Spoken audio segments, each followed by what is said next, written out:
की हरकत है। एक ही मॉडल है भारत में और वो मॉडल है संविधान का मॉडल। कोई चिड़िया भी एक पर से नहीं उड़ सकती। कोई समाज जिसमें महिलाओं की बराबर की साझेदारी ना हो, दुनिया में सिवाय पिछड़े होने के दूसरा कुछ नहीं है वो सब। शिव शक्ति के बिना शव हैं और वहां पे आप बच्ची की हत्या करें, इससे ज्यादा कोई अफसोसनाक और दुर्भाग्यपूर्ण बात हो सकती है। सर, सुप्रीम कोर्ट में एक याचिका दायर हुई है कि वहाँ केरल में तमाम योजनाएं जो लागू होनी है वो शायद आपने राज्यपाल बतौर उसको लटका रखी है। तो अब अगर सुप्रीम कोर्ट में मामला गया है तो सुप्रीम कोर्ट की राय फैसला आने का इंतजार कीजिए। सुप्रीम कोर्ट हमारे सबके लिए सम्मानीय है और सुप्रीम कोर्ट जो भी फैसला करता है उसे हम सब मानते ही। केरल में जिस तरीके से हमास की वीडियो कॉन्फ्रेंसिंग हुई और ब्लास्ट हुआ, कैसे देखते हैं इसको, किस तरीके से इसमें टैकल करना चाहिए सरकार को?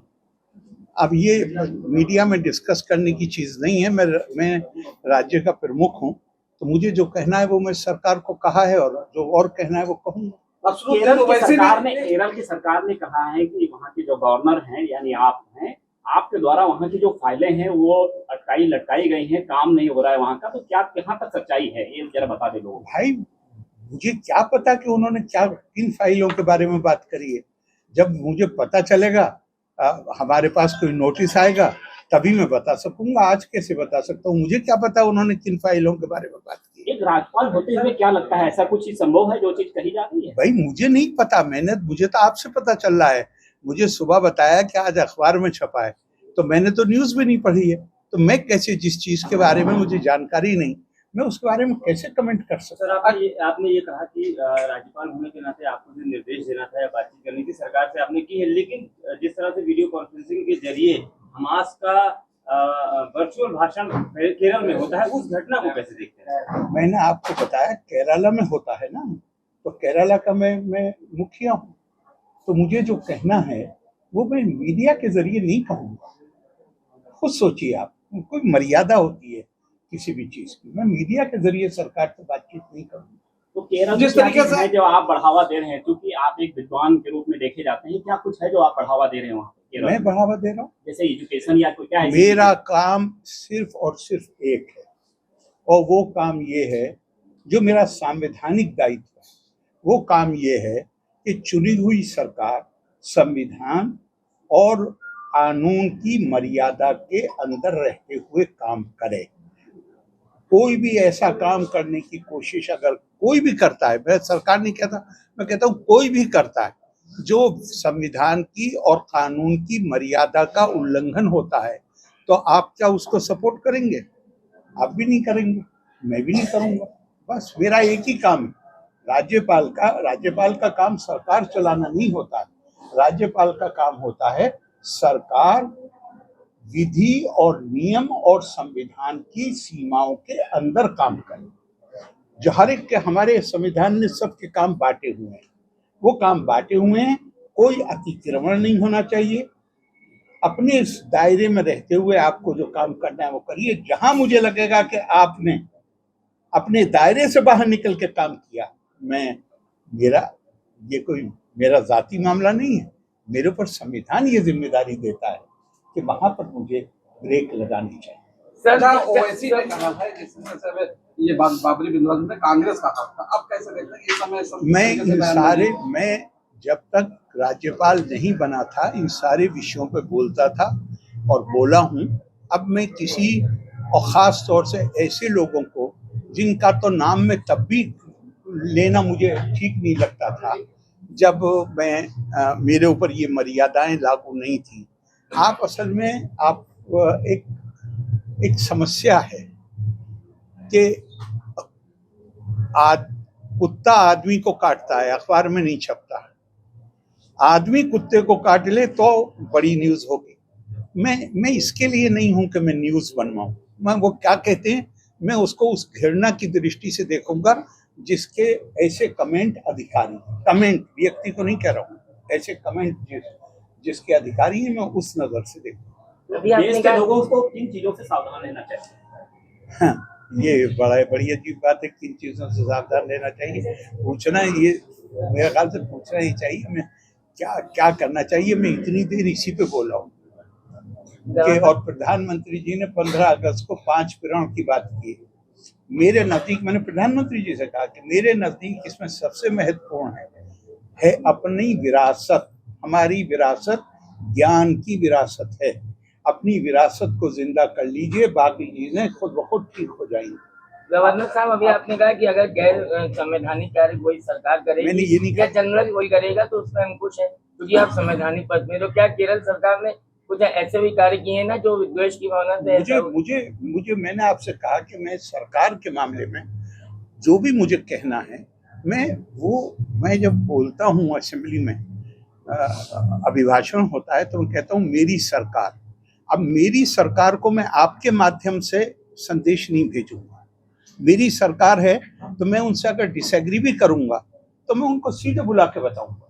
तो इस पर क्या लगता है, जिस तरीके से जितनी विपक्षी पार्टियां हैं या उनके नेता हैं लगातार मैं राजनीति पर कोई कमेंट नहीं करूंगा। राम मंदिर बन रहा है, जनवरी में इसका शुरुआत होनी है और देश के प्रधानमंत्री भी होंगे और भी होंगे। आप भी यहाँ रहना चाहेंगे जब राम मंदिर?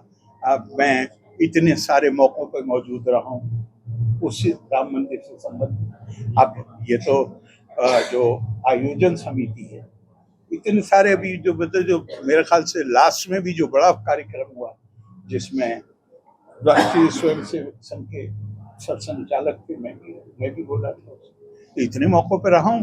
अब अगर वो आएगा, कुछ आएगा तो जरूर मुझे। सर, आप उत्तर प्रदेश कई बार आ चुके हैं, पहले भी आप यहाँ पे नेतृत्व कर चुके हैं, क्या फर्क लगता है आपको? मेरे भाई, मैं उत्तर प्रदेश में ही पैदा हुआ हूँ, उत्तर प्रदेश का रहने वाला हूँ, मेरा डोमिसाइल यूपी है।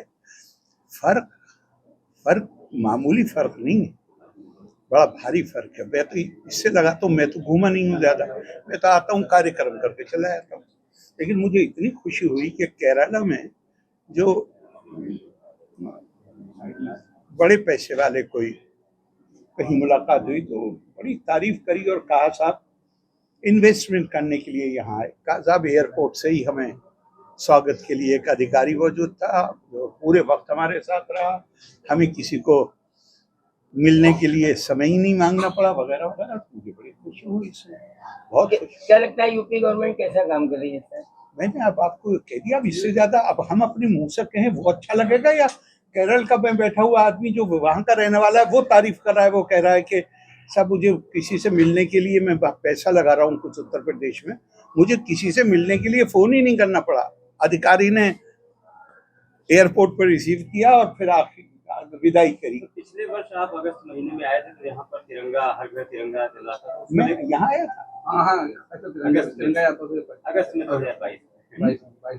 तो आपने कहा था कि हर घर तिरंगा, मैंने तिरंगा लहराते हुए देखा। इन्वेस्टर समिट उसके बाद हुआ था, तो इन्वेस्टर समिट को उत्तर प्रदेश में इतने बड़े पैमाने पर किस तरह से देखा? भाई मैं नहीं देखता किसी भी तरह, मैं तो इस तरह देखता हूँ वो हाथ कंगन को आरसी क्या और पढ़े लिखे को फारसी क्या। अगर केरला का आदमी जो इन्वेस्ट करना चाहता है वो केरला में बैठ के तारीफ कर रहा है उत्तर प्रदेश का, मैं उसको सर्टिफिकेट। अभी गवर्नर साहब आपने कहा कि केरला में 100% लड़कियां आगे जाती पढ़ाई शिक्षा में। नहीं, मैंने ये नहीं कहा। मैंने कहा कि केरला में 100% साक्षरता है और लड़कियां जो हैं वो लड़कों से आगे हैं, ये कहा। तो क्या यहाँ अभी आपको क्या लगता है? यहाँ कुछ कमियां हैं? नहीं, आपको क्या लगता है? मैं आपसे पूछता हूँ, मैं तो हर जगह नहीं रहता हूँ, आप तो नीचे देखते हैं, आपको क्या लगता है? अभी यहाँ तो कमी लग रही है। तो लेकिन अच्छी बात यह है कि उस कमी, वो कमी आपने जो ये कहा ना कमी लग रही है,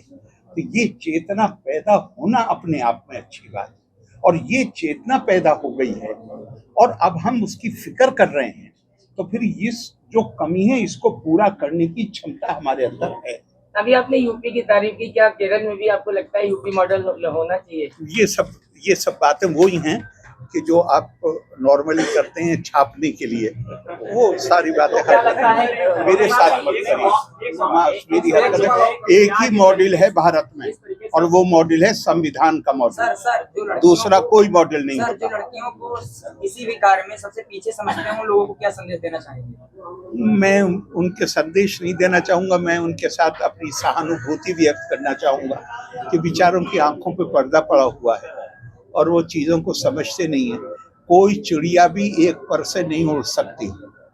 कोई समाज जिसमें महिलाओं की बराबर की साझेदारी ना हो, दुनिया में सिवाय पिछड़े होने के दूसरा कुछ नहीं है वो समाज। और जहां महिलाओं की बराबर की साझेदारी है, वो समाज दुनिया में आगे जा रहे हैं। अभी आपने मंच से भ्रूण हत्या को लेकर टिप्पणी की, क्या सलाह देना चाहेंगे बीइंग गवर्नर? नहीं, मैं तो जो सलाह देनी थी वो दे दिया कि महिलाओं के लिए हमारे देश में जहां आप ज्ञान को महिला के साथ आइडेंटिफाई करते हैं, साधनों संसाधनों को महिला के साथ आइडेंटिफाई करते हैं, शक्ति को महिला के साथ आइडेंटिफाई कहते हैं कि शिव शक्ति के बिना शव है, और वहां पे आप बच्ची की हत्या करें, इससे ज्यादा कोई अफसोसनाक और दुर्भाग्यपूर्ण बात हो सकती है? तो मॉब लिंचिंग जैसी हत्याओं पर क्या कहेंगे? वो भी एक हत्या है ना, जो कहीं भी हो जाए। कहीं भी, मैंने अभी आपसे कहा, आप असल में गौर से सुनते नहीं है, और वो ये है कि इस देश में रूल ऑफ लॉ है, कानून की हुकूमत है, संविधान